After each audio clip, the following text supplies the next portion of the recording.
Olá pessoal, tudo bem? Meu nome é Jimmy Amorim, representante técnico da Knauf do Brasil. Irei apresentar um curso de drywall no qual irei falar sobre assuntos mais importantes dessa. Irei falar rapidamente sobre a história do drywall, como ele iniciou, farei uma definição sobre o drywall, falarei dos seus materiais e suas ferramentas, suas tipologias, quer dizer, tipos de drywall. Falarei um pouco sobre desempenho, consumo, suporte de cargas, especificação para drywall, detalhes construtivos, comparativos drywall e alvenaria e suas vantagens. Quem criou o drywall foi Augustin Saquet, em 1890. Naquela época as casas tinham uma estrutura em madeira e precisava de algum material resistente a fogo para revestir essa estrutura das casas. As casas eram muito próximas umas das outras, principalmente nos grandes centros, e quando iniciavam o fogo, esse fogo dava sequência aí por quase uma rua inteira. Então, a chapa de gesso acartonado criada por Augustin Saquet revolucionou a construção civil na época. E aqui à direita você vê uma charge feita na época, mostrando como seria o processo construtivo, que por sinal, o processo construtivo de Augustin Saquet revolucionou também a indústria da construção. Em 1932, os irmãos Knauf iniciaram suas atividades com o objetivo de produzir materiais para construção a seco. Desde 2016, o grupo Knauf é líder na produção de materiais para construção a seco. Atualmente, ele está presente nos 5 continentes, estão em mais de 60 países, tem mais de 220 fábricas e tem aproximadamente 26.500 empregados. O grupo Knauf é uma empresa familiar que cresce a cada vez mais. No Brasil, a Knauf iniciou suas atividades em 1997. Em 1998, lançou a primeira fábrica em Queimados, Rio de Janeiro. Em 2014, lançou a segunda fábrica em Camaçari, Bahia. O grupo Knauf preza por sustentabilidade. Produz materiais de construção a seco que preserva a natureza. Suas fábricas emitem apenas vapor de água. A extração da gipsita não gera resíduos, tem pouca interferência na superfície e o resíduo da construção civil é de fácil reciclagem. O que é o drywall? Drywall é um sistema construtivo não estrutural. Isso significa que ele não suporta carga de peso de uma laje em cima dele, de paredes acima dele, nem telhado, e também não suporta carga de vento. O drywall é uma combinação de estrutura de aço galvanizado e chapas de gesso acartonado. Esse sistema é possível se fazer paredes, tetos e revestimentos. Além da chapa de gesso acartonado e a estrutura de aço galvanizado, também tem massas especiais, fitas e parafusos. Vamos iniciar falando sobre os materiais de drywall. Inicialmente eu vou falar das chapas que fazem o fechamento. Existem 3 chapas básicas produzidas nacionalmente. A mais comum é a chapa ST. Ela tem um papel cartão coloração branca. Ela é da sigla Standard em inglês, que significa padrão, chapa padrão. Ela é indicada para quartos, sala, corredor, locais secos. A chapa RU, que tem um papel de coloração verde, ela é resistente à umidade. Significa que ela é indicada para banheiros, cozinhas, área de serviço ou locais internos, onde molha e seca. Então pode ser considerado como ambientes úmidos. A grande diferença da chapa RU para a chapa ST está na massa, que misturado com gesso tem silicone. O papel cartão tem coloração diferente, mas tem a mesma propriedade. Não há nenhum aditivo hidrofugante no papel, e sim no gesso. A chapa RF, também o papel cartão, só recebe uma nova coloração para poder, quem estiver lidando na execução com essa chapa, saber identificar qual tipo. Mas o segredo está na massa. A chapa RF quer dizer resistente a fogo. Ela recebe um aditivo chamado vermiculita. É um aditivo que inibe chama e fumaça. Então, uma parede com a chapa RF, ela tem um desempenho de aproximadamente 30% a mais quanto à resistência a fogo. Outro tipo de chapa que o drywall também utiliza são as chapas perfuradas, da marca Clineu. Essas chapas, elas têm uma estética diferenciada, foge do tradicional, que seria uma chapa totalmente lisa, né, e pintada, dando a impressão de uma grande caixa de som. Ela tem uma propriedade que só a Knauf tem de absorver odores. Então, locais como praça de alimentação de shopping, restaurantes, locais onde tem odores, pode ser neutralizado com essa chapa.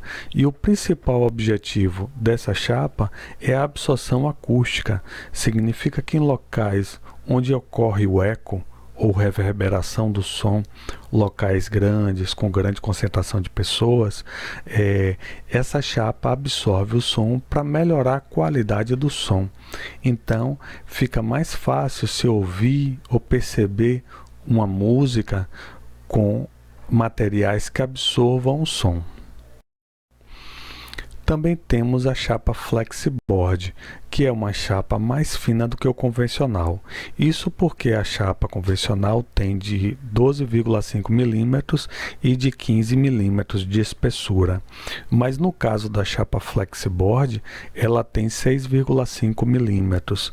Com isso, é possível fazer curvas de raio de até 30 centímetros, enquanto que uma chapa convencional ST de 12,5 milímetros só faz raio de até 1 metro e ela seca só a partir de 2,75 metros. Recentemente foi lançado uma chapa especial para forros, chamada de forro leve. É uma chapa que é 10% mais leve, por isso ela facilita o transporte e a instalação. Quer dizer, cabe mais chapas no caminhão e o instalador não precisa estar carregando tanto peso, pelo menos há uma diminuição de 10% do peso. É uma chapa indicada para forros somente, mas com a fácil instalação e transporte. Salas com equipamento de raio-x é possível ser feito com paredes de drywall. Para isso, a Knauf criou a chapa Safeboard, que ao invés de ter chumbo na sua proteção, é possível ter barita misturado com gesso. Então essa chapa ela é testada 1 a 1, a tecnologia alemã, e faz com que a montagem seja rápida, leve e com a precisão da blindagem muito maior do que, por exemplo, chapas de chumbo ou argamassa baritada. Agora é preciso ter cuidado com quantas camadas colocar. Para isso é preciso de um projeto no físico e é preciso também da potência do equipamento. Com essas duas informações, eu peço que entre em contato com a Knauf, suporte técnico, para poder a gente orientar quantas camadas de chapa colocar. Outra chapa especial da Knauf é a chapa Phonic. Ela é uma chapa com alta densidade e que tem materiais elásticos na sua composição. Essa chapa, ao invés de ter 8 kg por metro quadrado como a chapa ST, ela tem 12 kg por metro quadrado. Então ela é ótima para o isolamento acústico. Então, se o espaço é curto, é possível se trabalhar com essa chapa mais densa e ter alto desempenho acústico. Para locais que precisam de maior resistência a impacto, ou é preciso colocar cargas na parede com peso elevado diretamente no gesso, então existe a chapa hardboard. É uma chapa que tem alta densidade, ela também tem 12 kg por metro quadrado e alta dureza. Então, se é preciso de um desempenho a mais quanto a impactos e quanto a cargas na parede, o ideal é usar a chapa hardboard.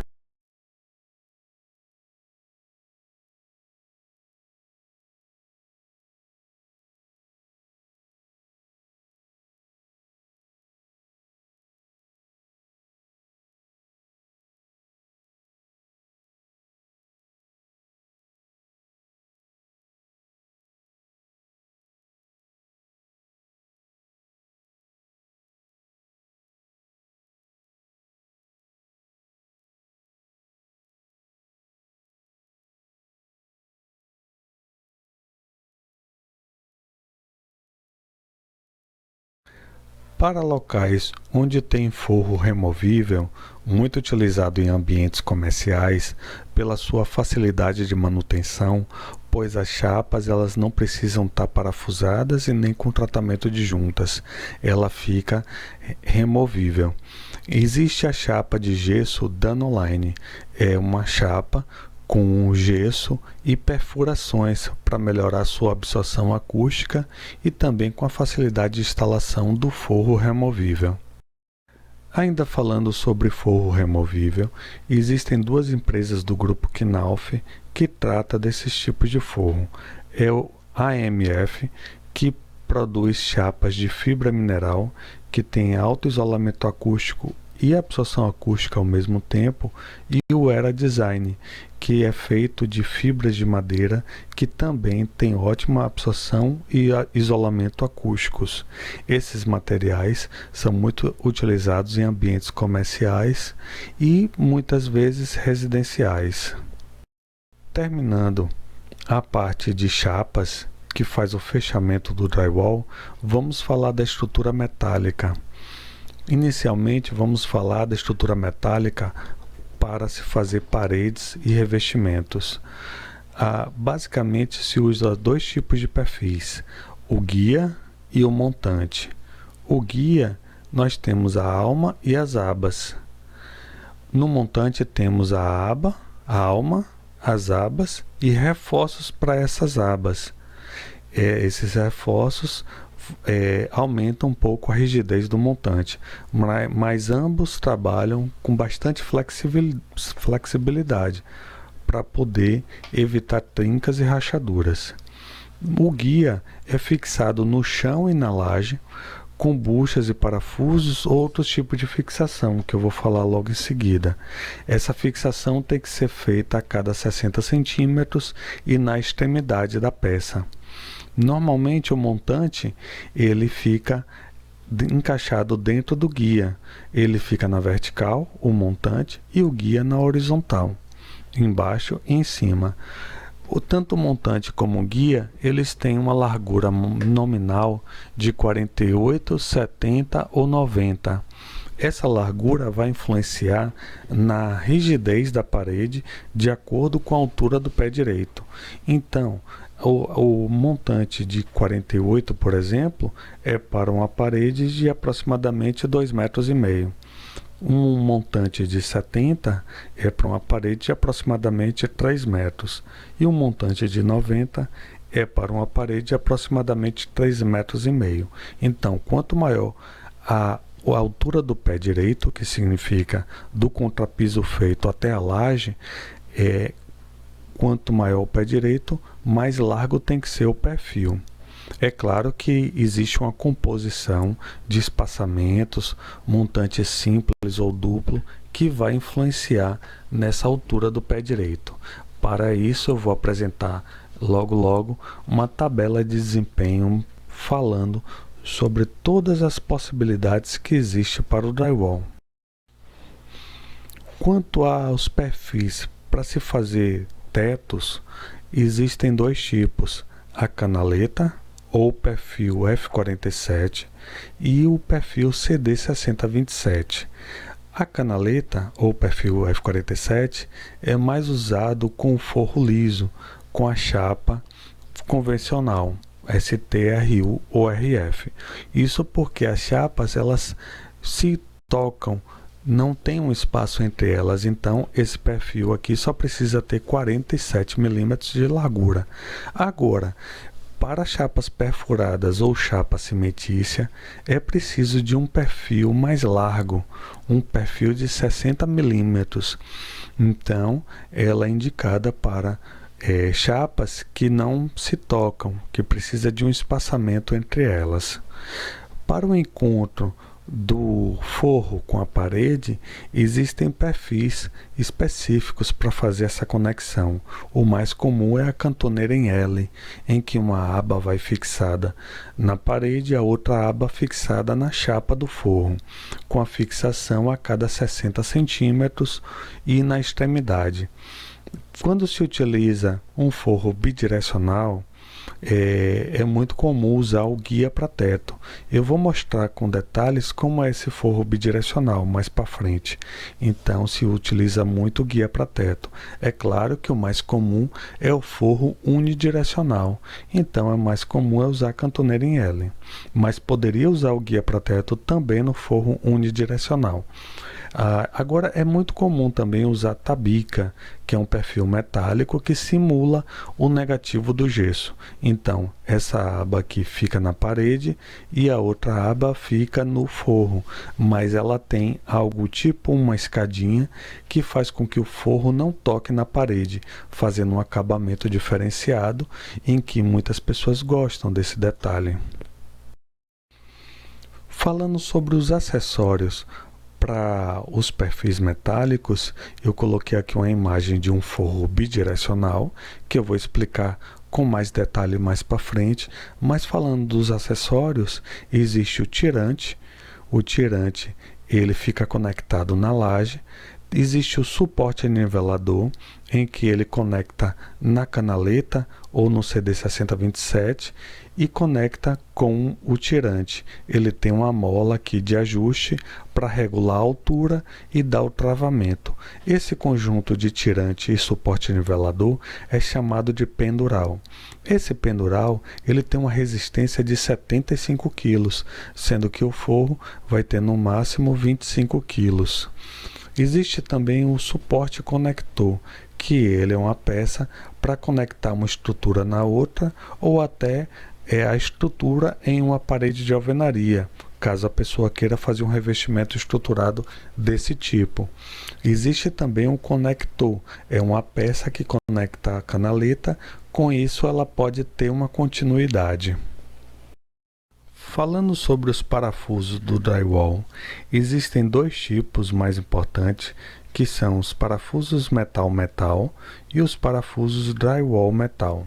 Quando se precisa conectar um perfil no outro, é muito comum usar o parafuso metal-metal. Existem variações para sua cabeça e para sua ponta. No caso do drywall, a cabeça é a cabeça lentilha, por isso que o nome tem logo uma letra L aqui, de lentilha. E a ponta é agulha. A ponta agulha é muito usada quando se trabalha com perfil de drywall, que tem espessura de aço de 0,5 milímetros. Quando se tem uma espessura de aço maior que 0,5, como por exemplo o perfil de steel frame, que tem a partir de 0,7 milímetros, se utiliza o parafuso com a ponta broca. Então, o parafuso metal-metal com o nome, com o código LB, significa lentilha, que é o nome da cabeça, e broca, que é a ponta. Então, normalmente o parafuso de drywall é parafuso LA, lentilha e agulha. O parafuso que fixa a chapa na estrutura metálica do drywall também tem a cabeça, que é chamada de trombeta, como se fosse o instrumento musical, né? A trombeta, e a ponta agulha também, que é a ponta para o perfil de drywall. Se o perfil for steel frame, ponta broca. O comprimento do parafuso tem a ver com a quantidade de camadas e a espessura da chapa que vai ser aplicada. Por exemplo, uma chapa de 12,5 se usa o TA25. Do 2 chapas de 12,5 TA35, 3 chapas de 12,5 TA45, 3 chapas de 15 mm TA55, podendo ter outros parafusos também com comprimento maior. Para se fixar a estrutura metálica do drywall na edificação, sendo que essa edificação pode ser de concreto, aço pesado ou outro material, se utiliza basicamente 3 formas de fixação. Pode ser a bucha, arruela e parafuso, sendo que a cabeça desse parafuso pode ser sextavado, pode ser chave Phillips ou qualquer outro tipo de cabeça de parafuso, e a bucha normalmente se utiliza a S8 e normalmente se usa uma arruela também para melhor fixação. É possível também se utilizar rebites, furando e colocando rebite, né? E também pode se utilizar o pino, juntamente com a pistola de finca-pino e o cartucho de pólvora já apropriado, indicado pelo fabricante, treinado pelo fabricante para isso.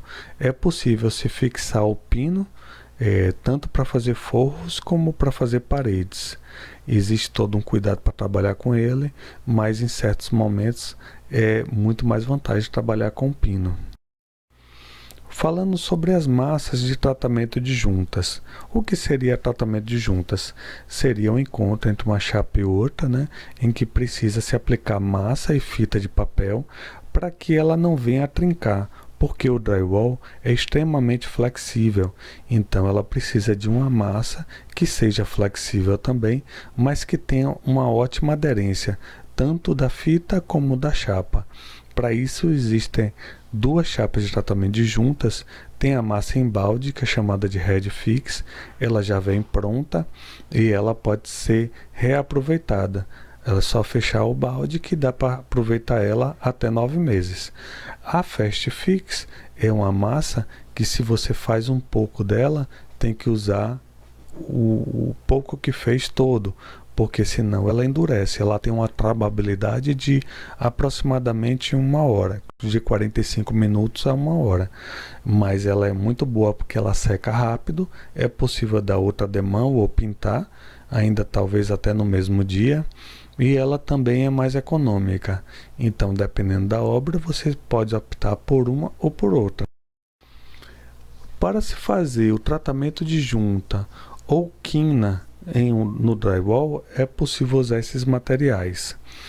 Pode-se utilizar a fita de papel microperforada, que ela é indicada para tratamento de junta de topo, de rebaixo, para quinas, para cantos. Pode usar a fita de papel microperforada. Se a pessoa quiser nas quinas de sanca, pode usar a fita de papel microperforada com reforço metálico. Então essa quina vai ter um melhor acabamento, ela vai ficar mais reta e ela não vai ter emendas. Agora, se é preciso que uma quina tenha mais resistência a impactos e para área com grande circulação de pessoas, a pessoa pode optar pela cantoneira perfurada, porque ela vai conseguir aí um acabamento muito bem feito e resistente. Para sistemas que precisam de uma massa de colagem, é possível usar a massa Pelfix.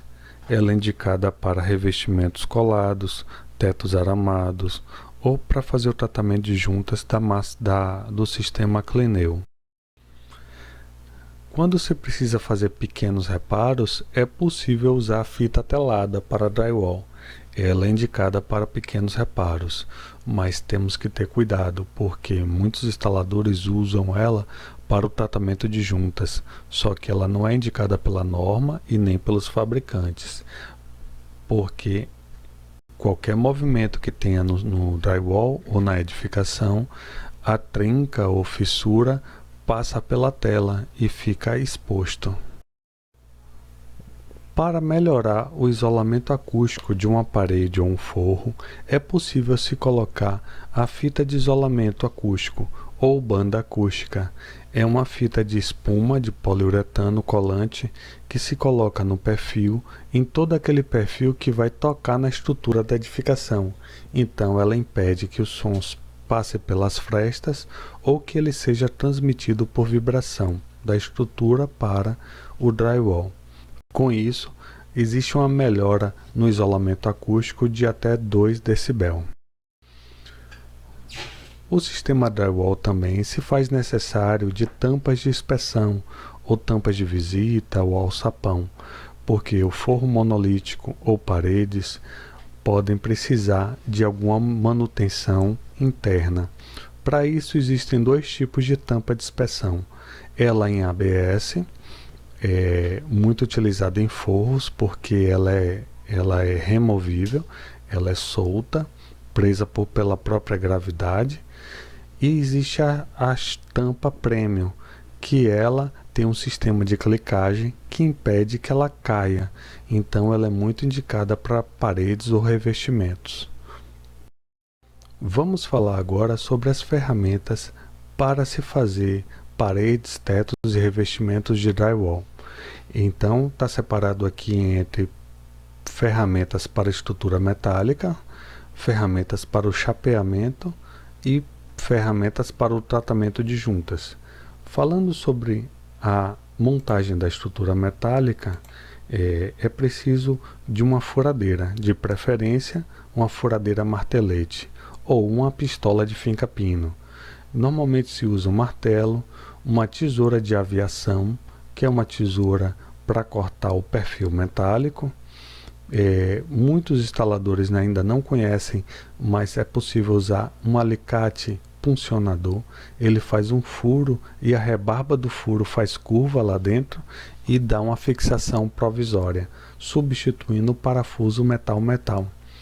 Também é possível se utilizar nível laser para fazer uma linha horizontal e vertical com muita precisão.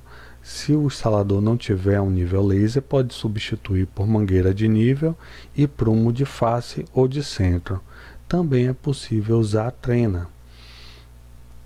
Para o chapeamento, pode-se usar o raspador de gesso, né? É um raspador diferente do carrilho, mas que é muito eficiente para fazer o desbaste do local onde foi realizado o corte. Para cortar a chapa de gesso, é preciso do estilete, um estilete com lâmina trapezoidal, ou pode também utilizar aqueles estiletes escolares, só que não vai ter tanta durabilidade quanto esse. Também se utiliza chave Phillips para poder apertar o parafuso. Se utiliza também a parafusadeira de drywall, que tem um bico regulador da profundidade do parafuso, né? Também chamado de canopla. De preferência é interessante ter uma parafusadeira a bateria. Se não for possível, pode ser de fio. Existe também a possibilidade de usar uma parafusadeira convencional e colocar um bico apropriado para o drywall. Mas a parafusadeira com bico regulável fica mais fácil de fazer o trabalho. Se utiliza também o lápis de carpinteiro, tanto para a estrutura metálica quanto para o chapeamento. E existe também a possibilidade de fazer cortes em L ou em T e a necessidade de ter uma serra de mão. Para o tratamento de juntas, se utiliza basicamente a espátula e a desempenadeira, de preferência inox. Agora, se o instalador quiser aumentar a velocidade do seu trabalho, pode usar a espátula de quina e a espátula de canto. Para diferentes níveis de acabamento, ele pode usar espátulas de comprimento variados. Vamos falar sobre paredes de drywall, apresentando aqui 2 tipos de paredes com material da Knauf, em que se fez paredes curvas.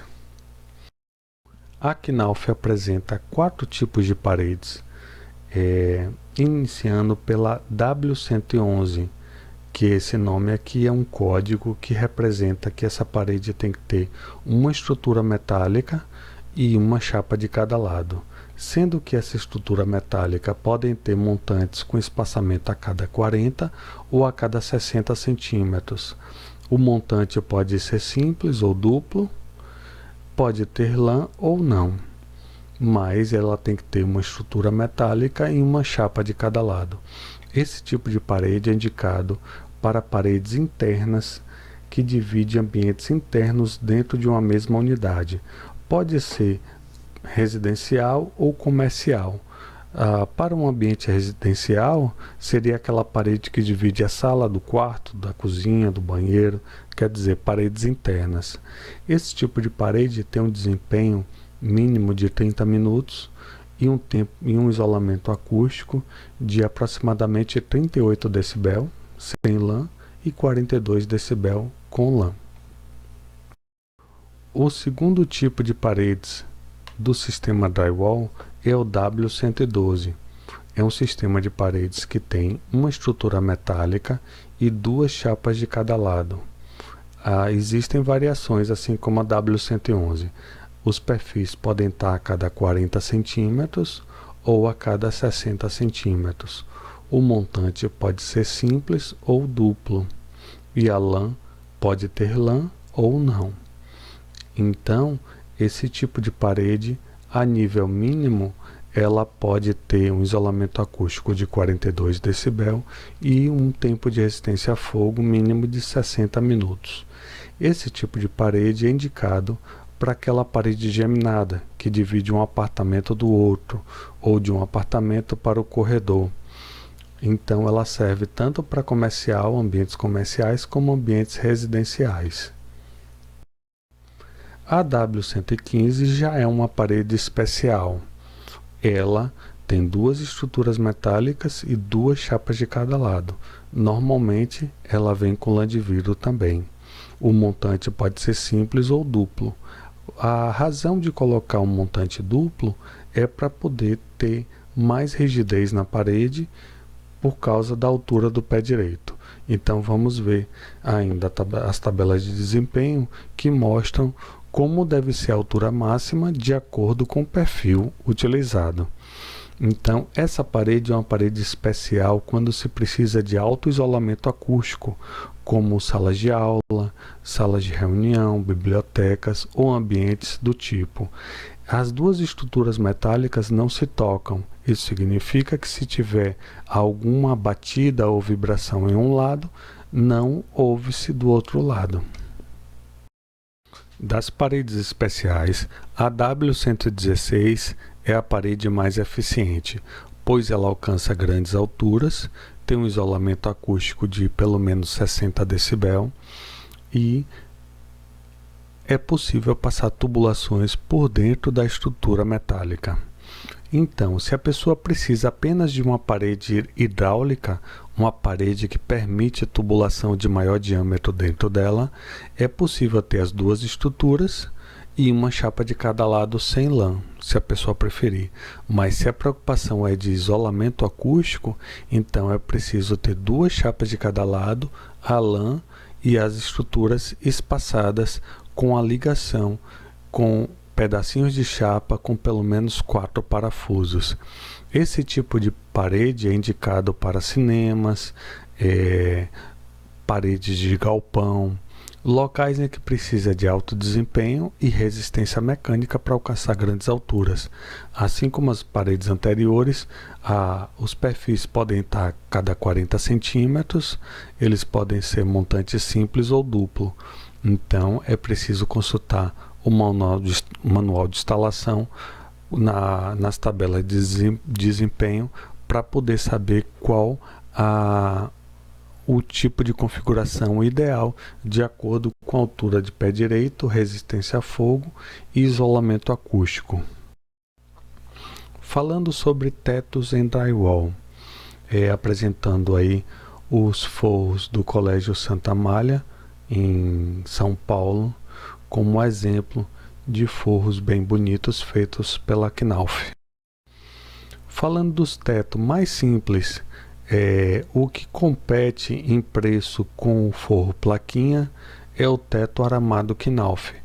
Apesar de ser com baixo custo, ele tem todo um travamento e tem um tratamento de juntas para diminuir as chances de ter trincas ou rachaduras. Esse tipo de forro utiliza da massa Pelfix, da junção H, das chapas de 60 cm por 2 metros, então a produtividade é muito maior pelo fato de usar uma chapa maior do que as chapas do plaquinha, e utiliza também o arame galvanizado, pode ser encapado ou não. Esse tipo de forro ele tem uma facilidade de execução mais rápida do que o forro plaquinha, é um forro mais leve, pesa aproximadamente 12 kg por metro quadrado, enquanto que o forro plaquinha pesa aproximadamente 16 kg por metro quadrado. Para locais com mais de 50 metros quadrados, a indicação é utilizar o forro estruturado D112 unidirecional, onde confere maior flexibilidade e resistência. Esse forro ele deve ser colocado os pendurais a cada 1 metro aproximadamente, é a indicação da Knauf, e o espaçamento do perfil aproximadamente 500 milímetros ou 50 centímetros. Ele deve ser aplicado de preferência na transversal da chapa em relação aos perfis, não é o que está mostrando aqui. Aqui a chapa está no sentido longitudinal dos perfis, né? Mas deveria ser no sentido transversal. Esse tipo de forro é indicado para locais internos e tem muito mais resistência e segurança e durabilidade do que o forro plaquinha. Para locais onde o forro precisa apoiar em estrutura metálica de telhado ou estrutura de madeira, ou forros que conferem uma necessidade de movimentação, é indicado usar o forro bidirecional, pois a estrutura metálica do forro é toda travada em si e ela diminui bastante a movimentação para a chapa. Para a chapa perfurada, é preciso de uma estrutura metálica diferenciada, é preciso de um forro bidirecional e o perfil secundário precisa estar a cada 333 milímetros ou menor. Isso porque a chapa ela tem menos resistência por causa dos furos, então ela precisa de um espaçamento menor. Falando sobre revestimentos de drywall. Ao invés de utilizar chapisco, emboço e reboco em uma parede, é possível apenas colocar o revestimento colado W611. Com isso, a chapa fica colada na parede e a execução é muito mais rápida e ainda lhe confere um pouco de isolamento acústico e de isolamento térmico. Quando é preciso ter alto isolamento acústico e térmico para, por exemplo, fazer um fechamento de um local onde tem tubulações passando, é preciso fazer um revestimento estruturado autoportante chamado W625. Então, locais como shaft é possível fazer esse tipo de revestimento, onde se faz a estrutura metálica como se fosse fazer uma parede e faz o fechamento com a chapa de gesso acartonado. Pode-se ou não colocar lã de vidro, dependendo da sua necessidade. Para revestimentos de grandes alturas, não é possível usar o autoportante, pois ele iria ficar flexível demais. Para isso, se utiliza o revestimento estruturado W623, no qual ele é apoiado na parede por pedaços de guia cortado na aba e fazendo um L, dando um reforço nessa estrutura metálica. Quando se precisa de um maior desempenho acústico ou resistência a fogo, é possível colocar no revestimento estruturado 2 chapas. E quando precisa do máximo de isolamento acústico e resistência a fogo possível, é possível colocar 3 chapas RF de 15 milímetros de espessura. Com isso se atinge 90 minutos de resistência a fogo com mais de 60 decibéis de isolamento acústico na composição, revestimento e alvenaria.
Aqui um outro exemplo de uma parede agora W116, em que mostra uma altura máxima de até 10,80 m, isso em tabela. Se a pessoa quiser uma orientação de paredes mais altas que essa, é só procurar a área técnica da Knauf. Reparem que, quanto à resistência a fogo, não foi identificado o tempo dessa parede. Isso porque ainda no Brasil não se tem fornos grandes ao ponto de fazer testes nesse nível de paredes. Mas reparem que esse tipo de parede pode chegar a 62 decibéis de isolamento acústico. Para calcular o material que vai ser utilizado na obra, é possível se estimar com as tabelas de consumo. Então aqui tem uma lista dos materiais. É claro que cada sistema tem sua tabela de consumo, né? E ela tem variações. O espaçamento pode ser a cada 600 ou 400. O montante pode ser simples ou duplo em cada situação, né? E se tem uma lista de materiais em que tem um consumo para 1 metro quadrado.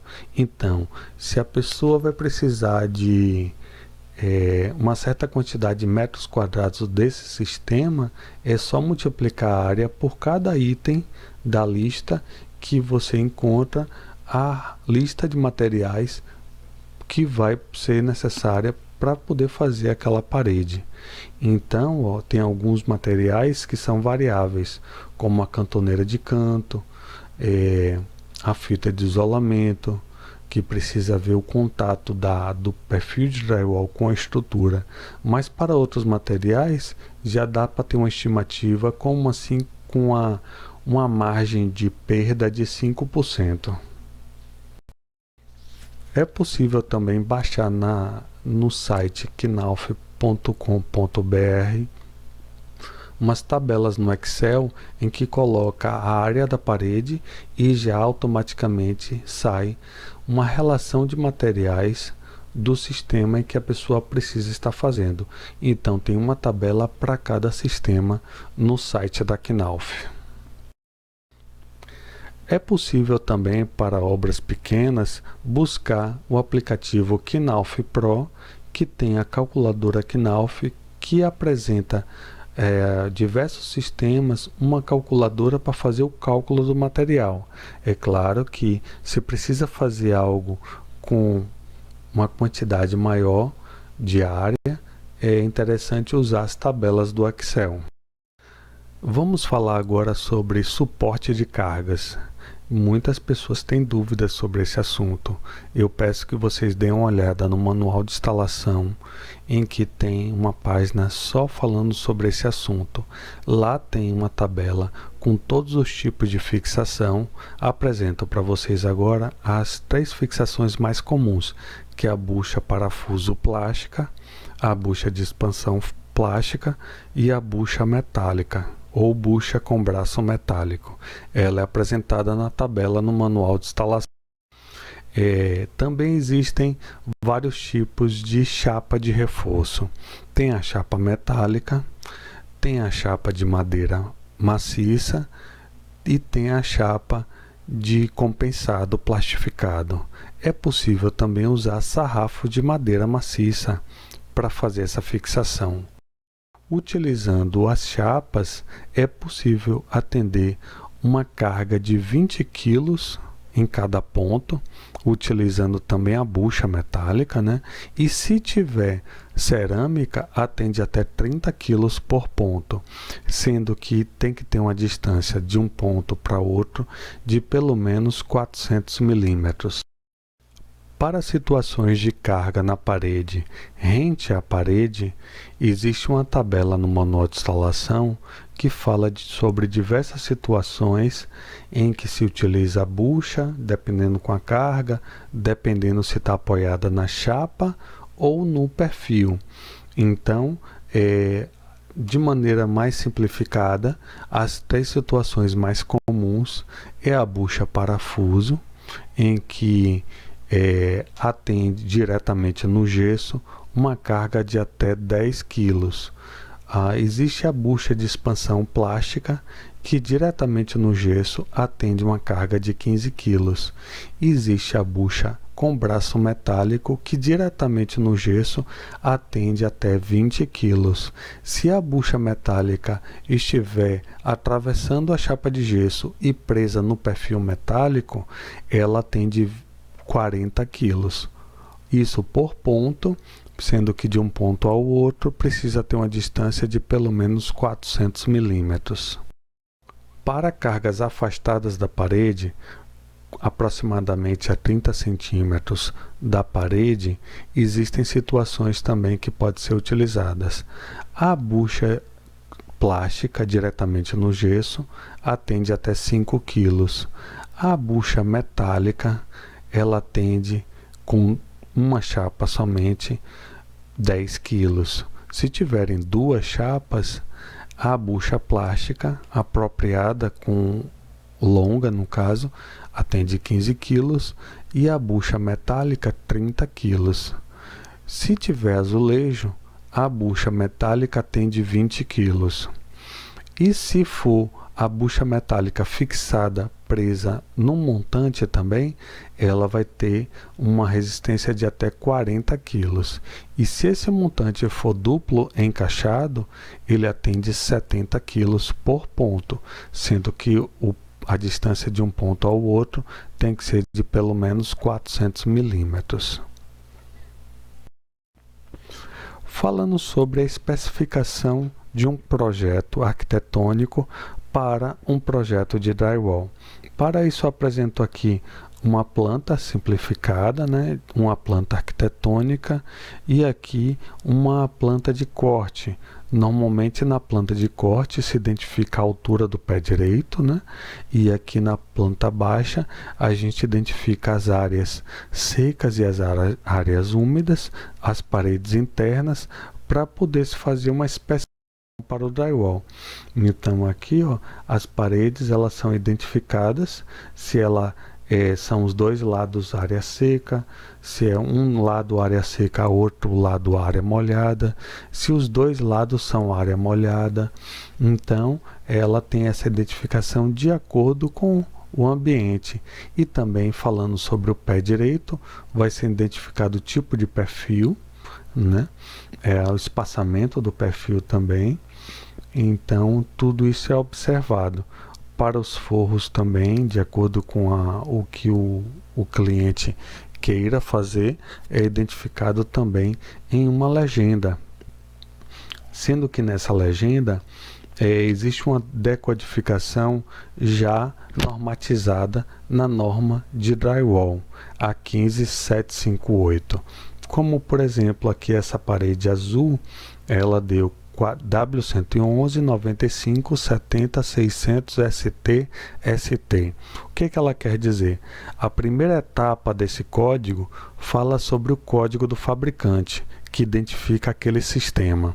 Depois ele fala sobre as medidas relevantes para aquele sistema. Então ele me informa a espessura final, que é 95, a largura do montante, que é 70, e o espaçamento, que é 600. Depois ele me informa sobre qual tipo de chapa vai ser feito o fechamento. Então vai ser utilizado chapa ST de um lado e chapa ST do outro.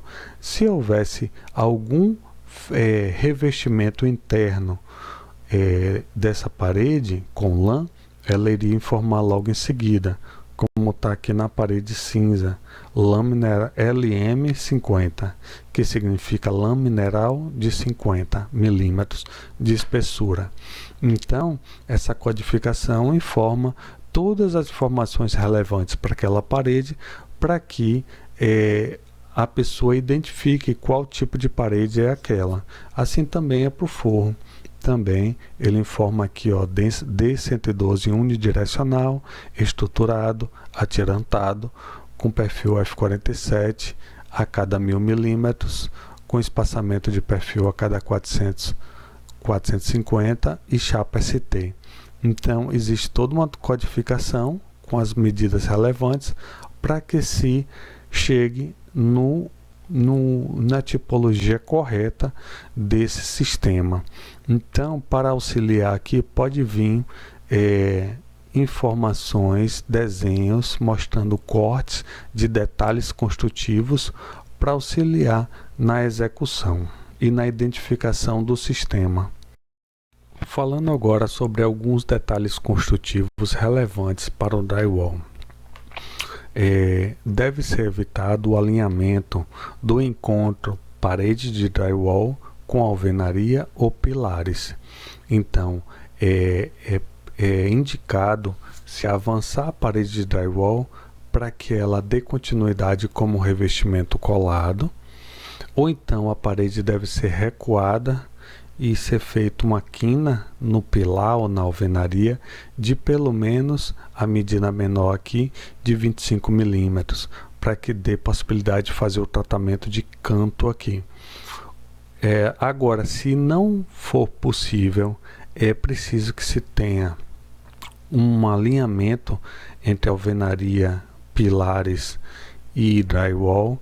É recomendável se fazer uma aplicação de um bit metálico para que se faça como uma pequena junta de dilatação e permita que esses dois sistemas trabalhem de forma diferente, porque o drywall é um sistema flexível e leve e o outro sistema, alvenaria ou pilares, são estruturas rígidas que movimentam menos. Outro detalhe construtivo muito importante é a junta de dilatação. Isso significa que a parede, teto ou revestimento, ela precisa ter um espaço para dilatar a cada 15 metros ou respeitando a junta de dilatação da edificação. Ele se faz da seguinte maneira: se faz a parede ou o revestimento para aquele sistema, coloca uma tira por trás para tampar a abertura e recomeça com aproximadamente 15 milímetros depois. Com isso, fica um espaço que permite que esses sistemas dilatem.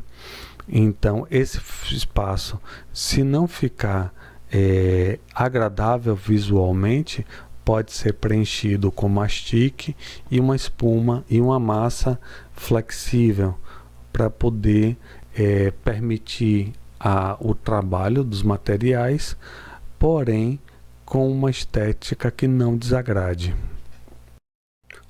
Fazendo um comparativo entre drywall e alvenaria, percebe-se uma diferença de peso muito grande. Uma parede com bloco de cimento com 2 centímetros de reboco de cada lado pesa aproximadamente 150 kg por metro quadrado, enquanto que uma parede com bloco cerâmico com 2 centímetros de reboco em cada lado pesa 120 kg por metro quadrado, enquanto que uma parede de drywall pode chegar a 20 kg por metro quadrado. Fazendo um comparativo drywall com alvenaria quanto ao isolamento acústico, uma parede mais simples que tem de drywall, ela tem um isolamento acústico de 38 decibel, enquanto que uma parede de alvenaria com bloco cerâmico e com reboco de 20 centímetros em cada lado tem um isolamento acústico de 38 decibel também. Agora, se colocar lã na parede de drywall, ela pode chegar a 42 decibel, o que já atende níveis intermediários e superior de uma edificação. Esses dois tipos de parede concorrem a uma parede interna dentro de uma edificação. Para as paredes geminadas, esses dois sistemas concorrem com esse objetivo. Uma parede de drywall com 2 chapas de cada lado, que seria aquela W112, a W115 ou a W116, elas têm isolamento acústico mínimo de 43 decibel sem lã, enquanto que uma parede com bloco de cimento e reboco de 1,5 cm em cada lado tem um isolamento acústico de 47 decibel. Agora, colocando a lã mineral, a parede de drywall chega a ter 50 decibel de isolamento acústico, tendo um desempenho maior do que uma parede com bloco de cimento e a parede com 50 decibel atende o isolamento acústico exigido pela norma 15575 para paredes geminadas que tenha em pelo menos um dos ambientes dormitório. Para se fazer um comparativo entre drywall e alvenaria para paredes de alto desempenho, do tipo paredes de cinema, precisaria de uma parede maciça com 20 centímetros de espessura, que conferiria um isolamento de 60 decibel e um peso de 450 kg por metro quadrado, enquanto que seria possível fazer uma parede de drywall com 3 chapas de cada lado e ela teria 67 decibel e pesaria 70 kg por metro quadrado. Então confere aí uma redução de peso, transporte de material e mão de obra muito mais complexa e mais custosa que uma parede de drywall. Falando sobre as vantagens do drywall, já se ganha na fundação da edificação ou na estrutura da edificação, porque as paredes de drywall têm uma diferença de peso muito grande, então daria para se fazer uma estrutura de fundação e pilares mais delgados e iria economizar bastante dinheiro. Depois, as paredes iriam ser mais finas do que paredes de alvenaria, então ganharia-se mais área útil. Outra vantagem é que teriam menos pessoas trabalhando na obra, a obra ficaria mais organizada e cada trabalhador ganharia mais, porque seria mais produtivo. Outra vantagem é que, como não são paredes extremamente pesadas, elas podem estar em qualquer local. Então não é necessário fazer parede embaixo de parede ou ter viga suportando aquela parede. É possível também remover paredes de uma edificação ou acrescentar. Outra vantagem é o mínimo de desperdício e retrabalho. As paredes são muito mais leves e ainda desperdiçam muito menos do que a alvenaria. Além de que as paredes de drywall, elas são feitas a estrutura metálica, faz o fechamento de um lado e libera para eletricista, encanador, ar-condicionado ou quem precise trabalhar por dentro das paredes. E depois se faz o fechamento do segundo lado. Isso significa que não tem quebras, não tem retrabalho para ter que fazer instalações dentro da parede. Outra vantagem do drywall é que é muito menos material do que a alvenaria. Dá para se perceber isso pela diferença de peso entre uma e outra. E esse material ele é fácil de ser empilhado e organizado. E a grande vantagem do drywall é que ele atende 100% à norma de desempenho, a 15575. Diversos ambientes comerciais no Brasil já são feitos com drywall, porque quando se faz o cálculo na ponta do lápis, percebe que o drywall é muito mais vantajoso do que a alvenaria ou paredes de concreto. O desafio agora é levar essa tecnologia para ambientes residenciais e convencer engenheiros, investidores e o consumidor final que esse sistema é uma evolução das paredes convencionais. Agradecemos a atenção. Qualquer dúvida pode entrar em contato com a Knauf ou com a área técnica. Até mais.